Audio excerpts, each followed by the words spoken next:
I want to look at the state of our children's health in the Cure Kids' fourth annual report. And I thought this was an indictment on us, actually, as a whole, and actually embarrassing to read. Two things stood out for me in the state of children's mental health and the chance of developing rheumatic fever and the like. But first, the mental health, these concerns. Hospitalisations for mental health concerns or for intentional self-harm have increased exponentially since 2000. What does that mean and how bad has it got? We'll have a chat to Sally Mary, child and adolescent mental health professor, shortly. She's been part of this report. In addition to all of this, 21% of young people aged 15 to 24 reported psychological distress in 22-23 compared to 5% 10 years earlier.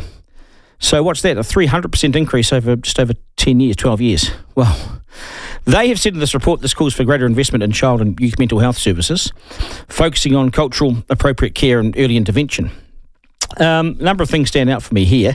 And Sally Mary will discuss this with us very, very shortly. But she says to have 3 times as many young people reporting psychological distress is a sobering indication of the neglect of our children and young people on many fronts in New Zealand. So we'll ask her about that. And as with so many things, we're failing Māori and Pacifica kids disproportionately. So we'll look at this shortly. Counsellors in schools, we put record money into mental health, we are told. The last government put that $1.9 billion in. There's counsellors in schools in Christchurch. Social media has been picked up as an issue. I think it's a huge issue. Almost like a disease, devices. And these apps and these tech companies, they don't care. So we need to. There's so much evidence now to support this. I mean, some researchers think that exposure to social media can overstimulate the brain, obviously. And when stimulation becomes excessive, it can trigger pathways comparable to addiction.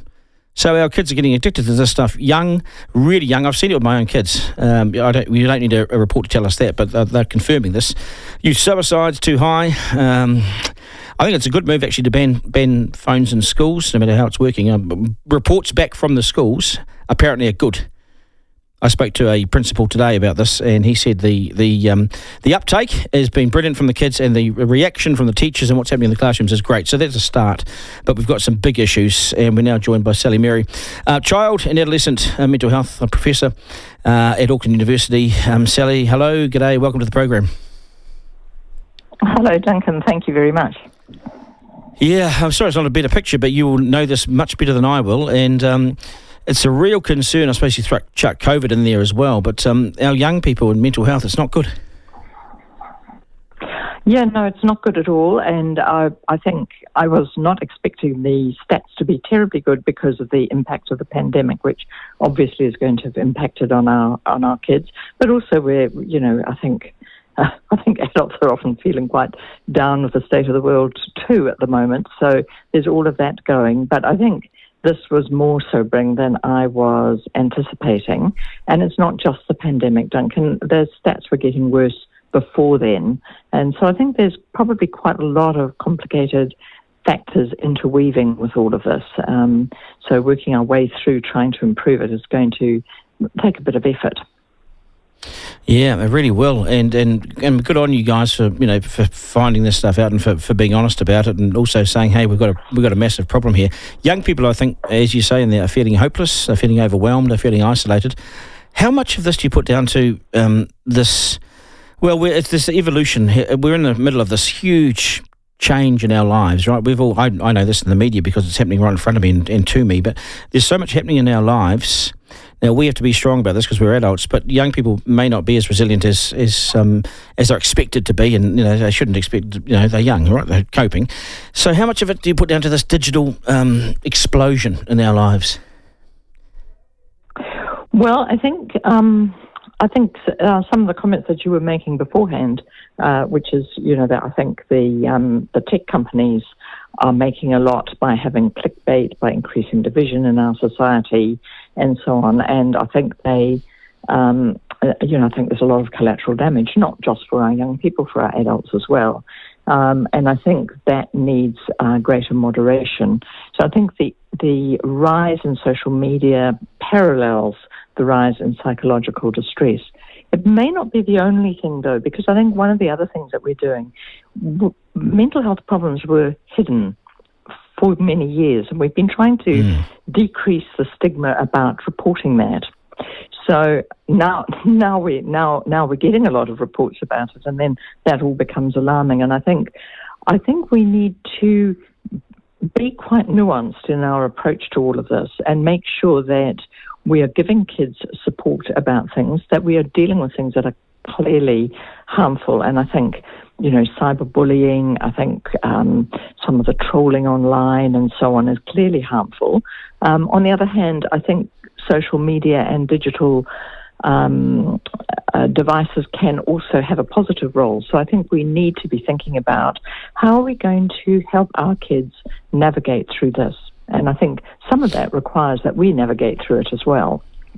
And a lot of it also might be that we need to probably look at ourselves as parents and adults, and a lot of what the kids are seeing is learned behaviour. So if we sit on our phones all night in front of the TV, and I know people do, then hang on a second, how you can't blame kids here. You've got to look at yourselves. And I wonder if we've been neglectful as parents, and I wonder if we've been bad role models. Not me or you or anyone, but just generically. And I wonder if we need to look at ourselves as a way of perhaps helping to fix this. Every little bit counts. So look at ourselves and take accountability of it. Absolutely. I think parents are enormously important, and I think it starts early. So I think we need to look at what we're doing, and I think we need to be putting our phones down. Yes, we see people in playgrounds with the kids, and the kids are off playing and the parents are on their phones. So this is not good. And it's not all parents. Lots of parents are doing a great job. But I think we should have times when we disconnect. And I think the other thing that parents are going to need to be is pretty smart about what they're providing in the home. So I think that we need to think about, whether there are blocks on the internet access. I don't think kids should be having their devices unsupervised in bedrooms, for example. And I think we should be being careful about who they're connecting with on the internet, because I think we've got some really tragic cases of kids being groomed online and finding themselves in a hell of a tricky situation, and then that's actually had very poor outcomes. So I think there are some good resources out there to help parents make sure that they've got actually their correct barriers in place. We wouldn't let just any stranger wander into our house, and we shouldn't do that on the internet either. But I think there are also, this is not my area of expertise, but I think there are also, Duncan, some phones that actually limit internet access and that make it very easy for parents to put controls on, and they're less expensive than some of the, latest iPhones and so on. And I think we should be getting really smart about that and making sure that we are protecting our kids. You're onto it, because I just recently interviewed one of the major telcos in New Zealand, and they're promoting one of these phones. I think they might be just $100, and all they do is give you the access to message, and you can't get on the internet basically. So they're a very limited phone, and a lot of the kids will know that they won't want them. But it's a product that's now in the market, so I encourage, and I wonder if those should be even further subsidised by government. And so the government says, look, this is what we're pushing towards you guys, as a way of saying this is a social service now in many ways.